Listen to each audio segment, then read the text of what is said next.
Tem lugares que impressionam, tem lugares que surpreendem e tem lugares que fazem você parar para olhar, para ouvir, para sentir.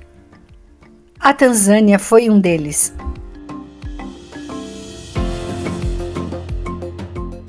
Quando a gente ouve falar na Tanzânia, normalmente pensa em safaris e no Monte Kilimanjaro. Mas existe uma cidade que serve de porta de entrada para tudo isso: Arusha. Arusha é o ponto de partida para muitas das expedições ao Kilimanjaro e para alguns dos safaris mais famosos da África. Mas, além disso, ela também oferece experiências culturais, trilhas, plantações de café e um lado da Tanzânia que muita gente acaba ignorando. E foi exatamente por isso que nós viemos parar aqui. Agora, se você tá pensando que nós escalamos o Kilimanjaro, já vou avisando, não. Pelo menos não até o topo. A gente até gosta de aventuras, mas também reconhece os próprios limites. O nosso objetivo principal era chegar ao Serengeti. Mas como precisávamos passar por Arusha para organizar o safari e depois retornar à cidade antes de seguir adiante, aproveitamos as brechas do roteiro para descobrir o que ela tinha a oferecer. E a verdade é que Arusha nos surpreendeu muito mais do que esperávamos. Entre um rally incrível nas encostas do Kilimanjaro, um tour do café e uma hospedagem cercada por plantações de banana, descobrimos que essa cidade tem muito mais personalidade do que apenas servir de base para quem está indo fazer um safari. Mas antes de mostrar tudo isso, vale explicar como chegamos aqui. Aqui é a fronteira e nós entramos na Tanzânia. E aqui a gente tá negociando um táxi. Meu Deus do céu, que rápido que foi. Foi mais fácil que a gente esperava. A gente veio do Quênia e precisa chegar na Tanzânia. Então a gente chegou aqui na aduana, só que a mãe não tinha visto, porque a gente pediu visto em fevereiro pelo site e não recebeu. Então a gente já não tinha visto, a gente já não tinha dinheiro, porque a agência de lá quis receber dinheiro, a gente não tem mais dinheiro. A gente precisa tirar no caixa registrador, a gente tem talvez uns $50 para pagar para esse cara. A gente não tem tour na Tanzânia, nenhum contato, nem nada. Como a gente já imaginava, teria várias opções de táxi que a gente pede. Tem transporte para Arusha? Eles vão dizer eu. E efetivamente foi assim, feliz. A caminho de Arusha. E a caminho de Arusha, não, com asfalto, tudo, olha aqui, ó. E esse é o nosso motorista. What is your name, sir? Sir? A gente achou que o taxista não tava pra conversa, mas a verdade é que ele só não falava inglês. No caminho entre Namanga e Arusha, parece que estenderam um tapete para nós. Uma estrada excelente. Além disso, Arusha tem uma infraestrutura hoteleira nota 10. Tem infinitas opções de hotéis, o que aumenta a concorrência e torna os preços acessíveis. Nós escolhemos um perto da rodovia. Isso sempre torna fácil a logística para qualquer passeio. Mas quando nós entramos na quadra do hotel, pensamos que não foi uma boa ideia. Parecia que estávamos entrando em uma favela. Mas quando os portões se abriram, um confortável e aconchegante hotel nos deu as boas-vindas. E depois percebemos que isso era absolutamente normal em Arusha. Os lugares são simples, mas escondem boas propriedades e muita vegetação. São bananeiras para todos os lados e muitas outras frutas. O nosso hotelzinho é muito nota 10.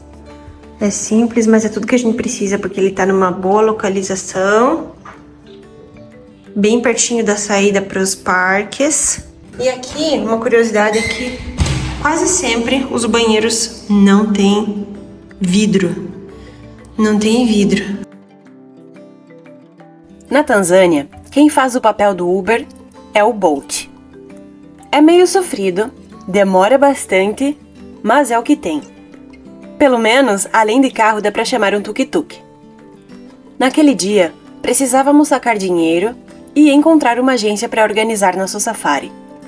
Poucas pessoas fazem dessa forma, mas a mãe já tinha o roteiro inteiro na cabeça. Só precisava de uma empresa que conseguisse executar exatamente o plano dela. E isso com o intervalo de um dia. Ficamos sabendo de uma agência chamada Lion King, que era de um proprietário local, o que para nós passava uma sensação maior de autenticidade. A agência ficava escondida atrás de um muro enorme, sem uma placa sequer. Até ficamos na dúvida se era ali mesmo. Mas quando o portão se abriu, já vieram nos receber com simpatia e cordialidade. A mãe e a atendente Maria deram match na hora. Ela entendeu exatamente o que a gente queria e disse: "Eu tenho o guia ideal para vocês. Podem se preparar para depois de amanhã." Não foi a primeira agência que visitamos naquele dia, mas foi a primeira que aceitou fazer o roteiro tal como a minha mãe queria, sem tentar empurrar um tour engessado, como aqueles de catálogo de agência de viagem.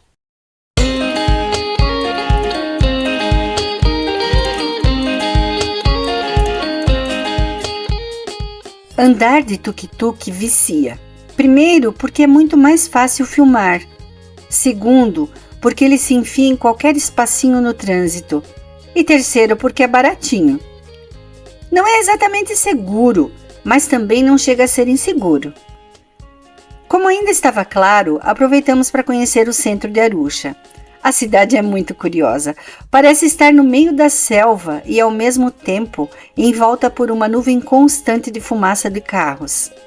A Tanzânia é um dos muitos países africanos que importam milhares de carros usados da Ásia e da Europa. Com isso, boa parte da frota é antiga e bastante poluente. Mas Arusha mistura trechos que ensaiam uma certa modernidade. Ela mistura com outros bem mais caóticos. O comércio, ele se espalha pelas ruas sem muita organização, vendendo de tudo um pouco. Dá uma sensação assim de voltar no tempo. No centro, a gente vai beirando um rio que mal aparece, considerando tanto de verde que cresce ao redor. O cemitério, ele encosta na rua, não tem cerca. Parece que se você morrer na estrada, não precisa nem de um enterro. As pessoas andam de um lado para o outro, parecendo um formigueiro que se alvoroça. A Maria, da agência do Safari, nos indicou um restaurante. Estávamos com tanta fome que cada uma pediu 2 pratos. Sim, a gente conseguiu fazer essa vergonheira. Eu pedi cabrito, porque aqui as vacas não são muito boas. Eu já percebi que eles não sabem preparar. E aqui o animal mais popular é cabra, então eu pedi cabra. Então, ela pediu banana. Ela disse, ai, não tragam com açúcar, porque ela achou que ia ser banana doce com canela. Não, coitada. O meu eu pedi cabrito. Que delícia. Amor? Eu achei que ela ia detestar, tô feliz. Não foi dessa vez. Meus cabritinhos estavam duros como uma sola de sapato. Comi só a gordurinha e a salada. E então, partimos pro mercado. Mas a realidade dos supermercados africanos no estilo ocidental é outra. Eles até vendem muitos dos produtos que estamos acostumados a encontrar, mas a preços exorbitantes. Os próprios moradores dizem que são mercados para turista, já que quase tudo é importado e chega em pequenas quantidades. Assim como tudo que é escasso, acaba custando uma fortuna. Como acabei jantando salada por culpa do cabrito, acordei danada de fome. Vai ter banana, eu acho. Pois é, nem tô com fome ainda. Sopa de carne. Tem batata doce, banana, salsicha com cenoura e panqueca para o café da manhã. A gente pediu um omelete. O chá preto daqui é com a montanha do Kilimanjaro. Bonito, né? Bonito, mas eu acho que quase que a minha foto ganha dessa. Esse café é muito popular aqui, é o café que tem em tudo que é canto e ele é uma mistura de robusta e arábica. O que fazer no nosso dia livre antes de partir para o safari? A ideia da minha mãe era subir o Kilimanjaro de carro até onde fosse possível. A minha ideia era encontrar uma fazenda de café e passar a tarde me empanturrando. Então tivemos uma ideia daquelas: chamar um Bolt e colocar como destino o ponto mais alto da estrada que conseguimos encontrar no mapa, simplesmente arrastando o alfinete o mais para cima possível. A lógica era simples. Se o café é cultivado nos pés do Kilimanjaro, vamos conhecer as duas coisas num só passeio. O que não previmos é que o Bolt viria em um carro de passeio, e a estrada, uma trilha de terra cheia de lama e com uma inclinação daquelas. Só posso dizer que o motorista foi guerreiro. E lá fomos nós, morro acima, pelas encostas do Kilimanjaro. Acontece que do lado da Tanzânia, o Kilimanjaro não aparece naquele ângulo clássico e cinematográfico que a gente viu do Quênia. Eu já tinha ouvido outros viajantes e escaladores comentarem que muita gente sobe até a base da trilha sem nem perceber que já está na montanha. Não existe um mirante ou um ponto famoso para tirar aquela selfie com o Kilimanjaro ao fundo. Você simplesmente vai subindo sem ter aquela sensação tão evidente de estar no Kilimanjaro. Mas isso não diminuiu em nada a emoção da experiência. Fomos subindo por uma floresta tropical exuberante, completamente diferente da paisagem seca que muita gente associa à clássica trilha do Kilimanjaro. Senhor, se eu não tivesse estagiado nas pirambeiras que contornam as nossas serras por aqui, eu teria surtado. A gente foi subindo e subindo, passando por uma estradinha estreita pendurada nos barrancos ou avistando grotas onde os olhos mal alcançavam o fim. Mas, como sempre, as montanhas são curiosas e impressionantes. Árvores lindas, abacate, banana, jaca, mamão e muitas outras frutas. Cultivos de subsistência, casinhas humildes com pessoas trabalhando ao redor. De vez em quando aparecia uma escolinha, uma igrejinha, uma vendinha e até o tradicional campinho de futebol, que aliás nunca pode faltar. Acredite se quiser, eu não filmei por respeito, mas até sepultura na frente das casas nós vimos. Parecia ser uma prática comum. Crianças, jovens e de vez em quando um tuk-tuk passando para lá e para cá. Numa certa altura, um grupo nos cercou. Eu até me assustei. Coincidência ou não, vieram oferecer o tal tour do café, aquele que a Júlia tanto queria. Ela se interessou na hora, mas tínhamos ainda que chegar mais adiante. E o tal mais adiante era a base de uma trilha para a Cachoeira Materune, uma trilha famosa na região. Aqui é o último ponto antes do Kilimanjaro. Ele falou que a gente está a 1.700 metros aqui em cima. Era também o ponto final, até onde um carro conseguiria chegar. Só que cachoeira não era o nosso foco naquele momento. Foi aí que começamos a descer, mas não teve jeito. Novamente fomos abordados pela piazada do café. E que bom que aceitamos o convite. O nosso motorista era muito participativo. Acho que ele nunca tinha subido tão alto e estava tão empolgado quanto nós. Dentro da propriedade, encontramos as meninas alemãs. Todos acabamos entrosados numa alegre festa africana.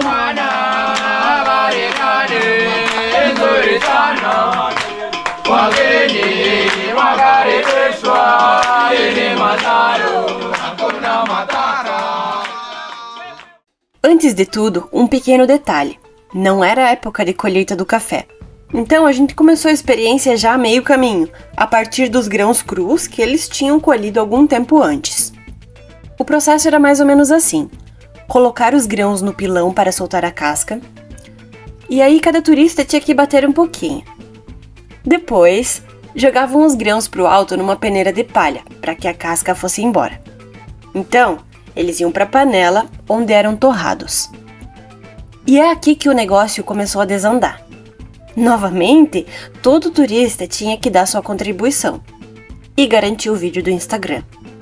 O resultado de olhar para a câmera e não para o café foi uma torra meio desuniforme e bem para lá do ponto, mas bem divertida, ao som de uma versão de Hakuna Matata do Kilimanjaro.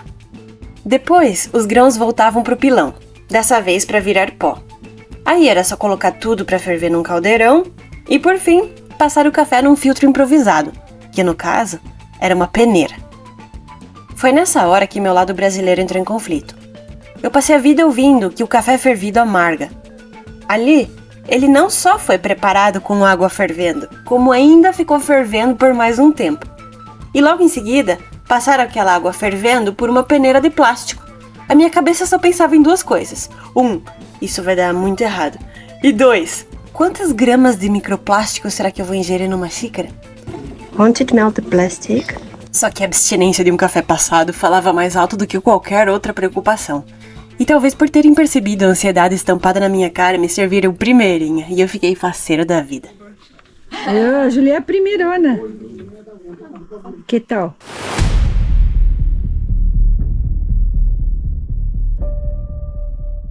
Gostoso, mas tá um pouco queimado, porque a gente fez um péssimo trabalho movendo pão. Olha o Kilimanjaro. Olha o Kilimanjaro. O Kilimanjaro tá aqui atrás. Tá escondido por enquanto, escondido. mas vai aparecer daqui a pouco. Sim, feliz. Ali é um pé de goiaba. Diz ele que a folha da goiaba é boa pra dor de barriga. Sim, ela é boa. Quem diria, né? À primeira vista, a mãe ficou assustada com a pesada do café. E agora é praticamente BFF do nosso amigo plantador.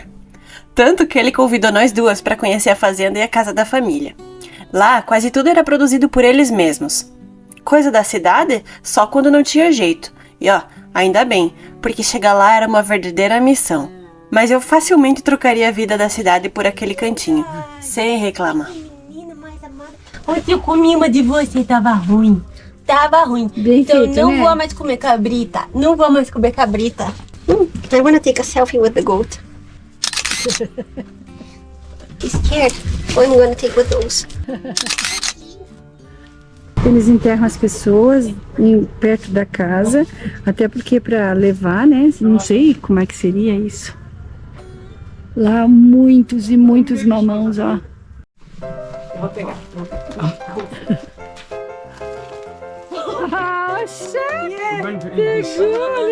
Yes.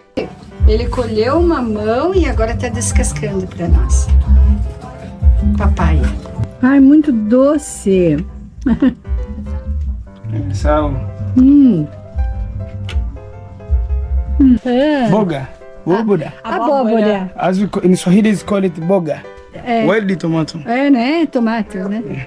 Dessa árvore aqui, ó. Potato, but also can use like umbrella if it's raining. Can use like this. You cutting then Em you português a gente chama isso de... What is the name in English? O que, Julia? yam. Inhame. Ah, Inhame. inhame potato. Aham. De bananas. Aqui você tem café, ó. Ó, todos os pés de café, eles ficam embaixo do bananal. É querer pedir demais ficar pelo menos um mês vivendo nas encostas do Kilimanjaro, cercada de café, galinhas, cabras, vacas, porcos e frutas tropicais? O café alimentou a alma, mas a barriga estava roncando. Então, depois de descer o morro, paramos onde a intuição dizia que a comida era boa. Tinha muita gente lá. Eu saí atrás de uma melancia, enquanto a mãe foi atrás do milho. Foi muito divertido, apesar do choque que aquilo representava depois da calmaria da montanha. Esse milho grelhado é um clássico da comida de rua africana. Foi a primeira vez que experimentamos e adoramos. Lembra um pouco pipoca, mas não espere aquele milho brasileiro suculento e pincelado com manteiga que se come na beira da praia. Melhor do que restaurante é comer na beira da estrada. Mas É até divertido entrar na gritaria de vez em quando. Encontrei minha melancia e o dia terminou com chave de ouro. Como um mês vivendo nas encostas do Kilimanjaro ainda vai ter que esperar, tratamos de aproveitar ao máximo a única noite extra que conseguimos encaixar no roteiro, na volta do safari do Serengeti. E dessa vez, a ideia era sentir Arusha de verdade. Para isso, escolhemos um hotel que, mais uma vez, fez minha mãe ir rezando o terço no caminho. Ela tinha certeza de que estávamos entrando em outra favela e que nossos órgãos seriam brevemente despachados para algum lugar do outro lado do oceano. Só que, mais uma vez, bastou atravessar um portão enorme para o cenário mudar completamente. Atrás dele tinha uma fazenda de bananas transformada em hotel. O lugar tinha de tudo. Quartos compartilhados para mochileiros, cabanas totalmente off-grid no meio da floresta, onde os macaquinhos aparecem na varanda para te dar bom dia.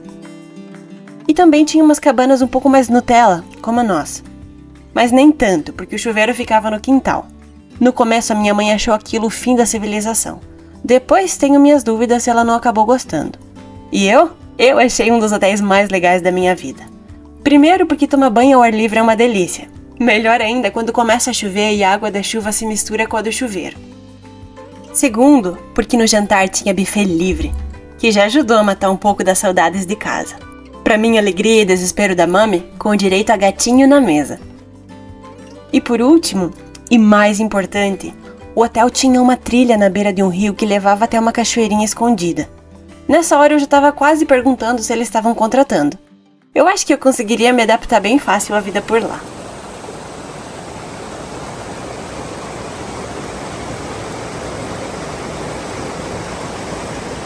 A cidade fica a cerca de 1.400 metros acima do nível do mar, então o clima é bem mais fresco do que muita gente imagina. Ainda assim, é uma selva tropical. Não é à toa que cresce de tudo. A região é muito fértil por causa do solo vulcânico do Kilimanjaro e do Monte Meru. Bananeira aqui não é só fruta. As folhas servem para embrulhar alimentos, o tronco pode virar ração para os animais e a banana faz parte da alimentação diária. É uma planta que praticamente não tem desperdício. E olha, eu acho que esse solo vulcânico funciona mesmo, porque nasce cada banana Godzilla. Meu, é isso aqui. Urra, meu, dá pra dar uma paulada.